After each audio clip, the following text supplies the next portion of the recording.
Youngster سے بات کر رہے تھے کہ یاد رکھو اگر تم لوگ شادی سے پہلے اپنی حفاظت نہیں کرتے، پورن ایڈکشن کے شکار ہو جاتے ہو، یا تمہیں چیٹنگ کا بڑا مزہ آتا ہے اپوزٹ جینڈر سے اور ایٹ دا سیم ٹائم 5 سے لگے ہوئے ہو، یاد رکھو کہ شادی کے بعد بھی تمہاری یہ حرام کے ساتھ جو لذت والی عادت ہے یہ نہیں جائے گی.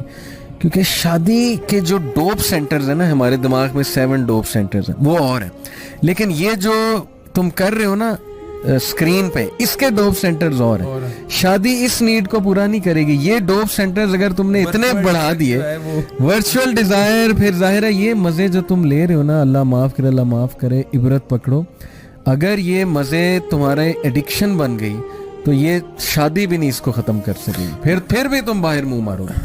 دیکھیں میں سمجھتا ہوں اس چیز کی اصلاح صرف اور صرف جو ہے وہ دین کر سکتا ہے. اور اگر ایک بچے کا کانسیپٹ کلیئر کر دیا جائے، الخبیثات للخبیثین والخبیثون للخبیثات والطیبات للطیبین والطیبون للطیبات، اس کے علاوہ ولا تقربوا الفواحش ولا تقربوا الزنا ان الذين يحبون ان تشيع الفاحشة في الذين آمنوا لهم عذاب أليم في الدنيا والآخرة. اگر ان آیتوں کا کنسیپٹ اگر کسی بندے کو سمجھا دیا جائے اور اس کی اصلاح کر دی جائے تو میرا خیال ہے تبھی ممکن ہے، ورنہ آپ کسی بھی طرح اس کی ایڈکشن ختم نہیں کر سکتے. اس کو یہ بتانا پڑے گا کہ اس چیز کا امپیکٹ تمہاری معیشت پہ آئے گا،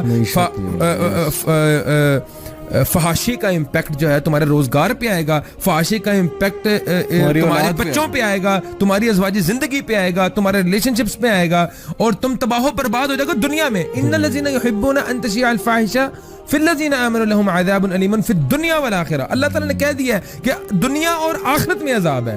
تو دنیا میں کیا عذاب ہے؟ تم کبھی زندگی کے اندر کامیاب نہیں ہو سکتے. You will never achieve what you want. You will never be successful. تمہاری اولاد تمہاری کبھی فرما بردار نہیں ہوگی. تمہاری اولاد بدکاری میں تمہاری طرح ملوث ہو جائے گی.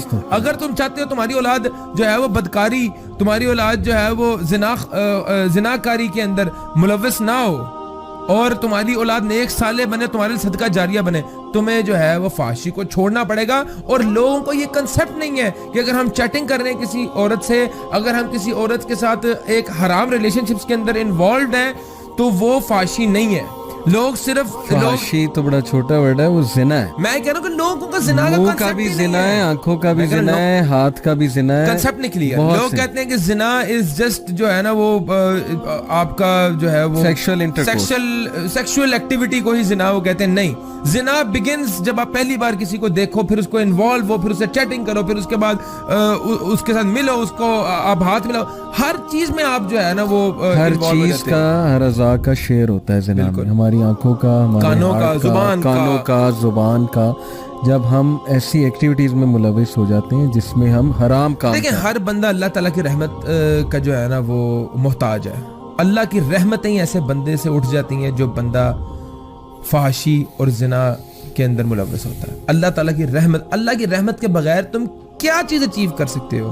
کچھ بھی نہیں کر سکتے. وہ تو بہت ایک بڑا کنسیپٹ ہے. اس سے بھی پہلے آپ کی مینٹل ہیلتھ جو ہے وہ بیڑا غرق ہو جاتا ہے، سکون اٹھ جاتا ہے، بیمار ہو جاتا ہے. اس کو پھر حرام ہی لذت دیتا ہے، حرام ہی لذت